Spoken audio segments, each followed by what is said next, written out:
a video on this bit of chicken. So I was going to do a video on some brining some chicken and freezing it, and I started doing this video, but I've lost some footage, so we're going to have to do a bit of a catch up, and I'm going to have to cover all the things that I originally thought I'd said, but my camera decided it didn't want to record. So what I thought, I was curious about, I've been brining a lot of things recently, mostly pork shoulder.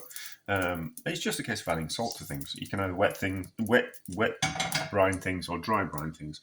So wet brining is when you make a solution of salt and water and heat it up, and then let it go cold, and then plunge meats into it, and that's a wet brine, and brine them in that for 24 hours, 6 hours, whatever you kind of want, as a way of introducing moisture into the meat. It sounds counterproductive. Counterproductive? That's probably not the right word. It sounds like that would actually, adding salt would actually extract moisture from the meat, but it doesn't. It works in the opposite way. And then there's dry brining, which is just a case of rubbing salt on the outside of some meats to initially draw out moisture, and then the meat wants to then suck the salty moisture back into the meat and retain that moisture, and it becoming more juicy. And I was kind of curious about dry brining and then freezing, because when we freeze things and defrost things, we lose moisture. And I was wondering if actually salting the meat beforehand would make a difference. So I bought some chicken and I salted it. I left it for 24 hours, and then I froze it. And explaining all these things, I even weighed it beforehand with an idea of to be able to decide if moisture had been lost through the brining process and moisture had been lost through the freezing process. But that is the part of the video that I have lost. So it's just going to be a bit of guesswork and a bit of eyeballing. So this is the 2 chicken breasts which I brined before freezing, and these are the 2 chicken breasts that I didn't brine before freezing. So we'll just have to. I don't want to do the experiment again. I don't. I'm just going to give my thoughts rather than some kind of scientific experiment. So this is. It doesn't look like we've lost that much moisture through the freezing process. There's only a little bit of moisture in there that's kind of come out.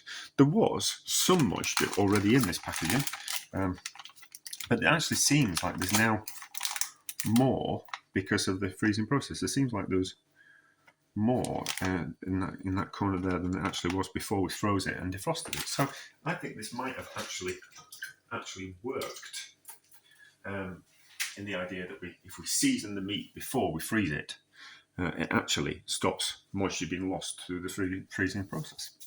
So what we're going to do now is we're going to cook some of this. We're going to cook some of this chicken. I'm going to turn the rest of it into a curry, so it won't matter if some of it is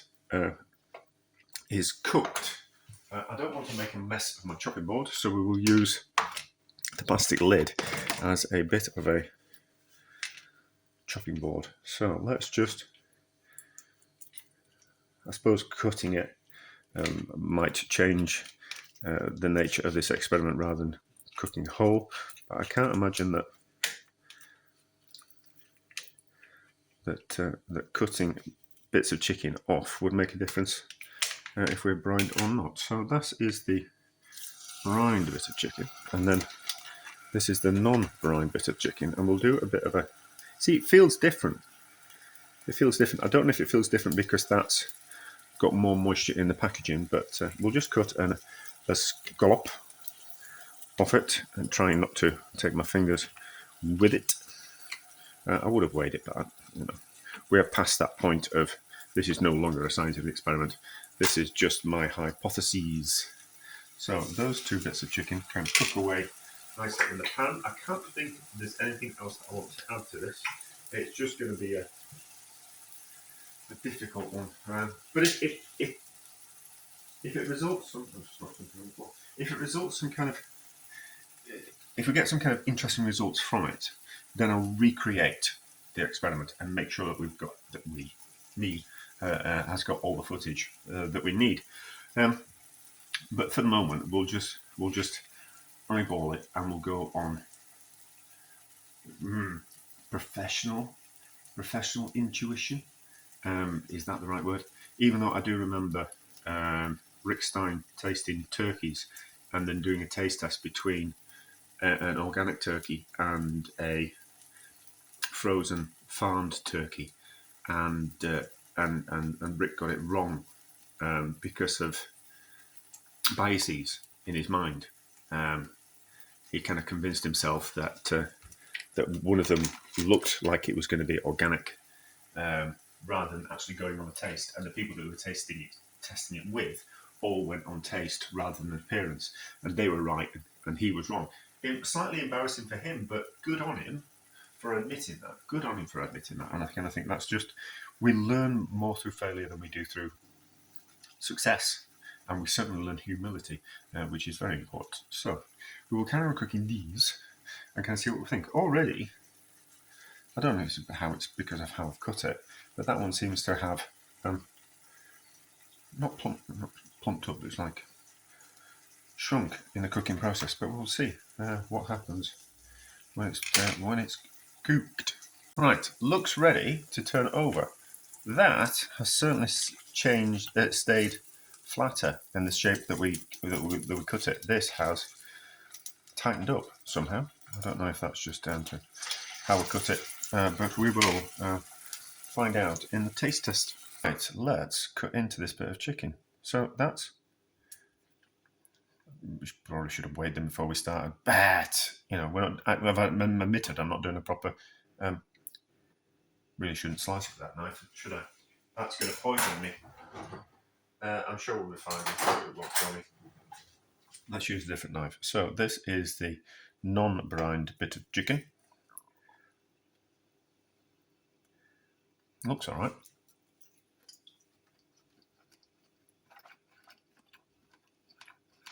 Tastes all right.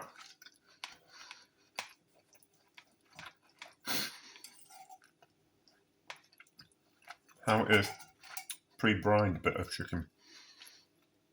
Obviously, I've got salt added. I didn't add any salt to the other chicken. Looks juicier, actually.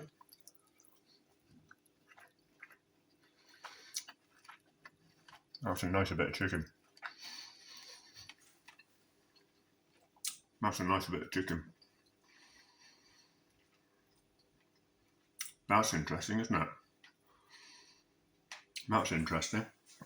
I think I'm probably not going to replicate this experiment, and I'm just going to leave it out in the ether. But I think if you're going to freeze chicken, I think you need to season it before. I think you need to sprinkle some salt on, season it beforehand, and then freeze it, and you end up with a much juicier chicken. I think the salting stroke curing process actually makes up for the loss of moisture through the freezing process. That's much nicer. And I always think, obviously, because it's seasoned, which makes a difference, but there's a different mouthfeel to it, and there's a different taste to it. So let's just season a little bit of that, just with a little bit of salt. See if the salt makes a difference.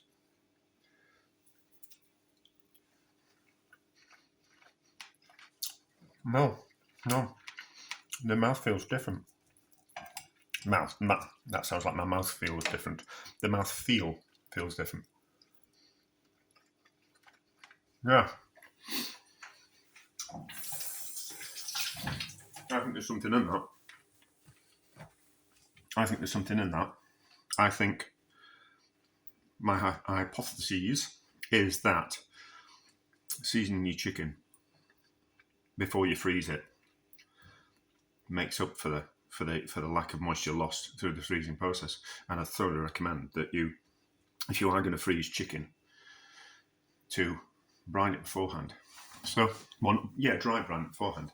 So that begs the question: freezing fish is problematic There's a vast difference between fresh fish and frozen fish, and freezing fish is not particularly advisable unless you haven't got any choice in the matter. One chef that I worked for worked at a particularly good restaurant in France. He is now a particularly good chef. He was always a particularly good chef, but he's now got 2 Michelin stars. When I worked after I worked with him, and he said that there was the French chef he worked for. He said if you're going to freeze fish, you have to wrap it in newspaper and freeze it that way. Did you say wrap it in newspaper and wet the newspaper and then freeze it? And that would give you the best results if you were going to freeze fish. It wasn't don't do it, don't freeze fish. But if you have to, that's what you kind of have to do. But I have to now wonder if seasoning the fish before you freeze it would have the same effect as it has on this chicken. Maybe we'll do that as an experiment. But that's just scratched an itch that I had. That's interesting, is that? So, yeah, interesting, and a learning experience, and more questions to be asked, more thoughts to be had. Therefore, success.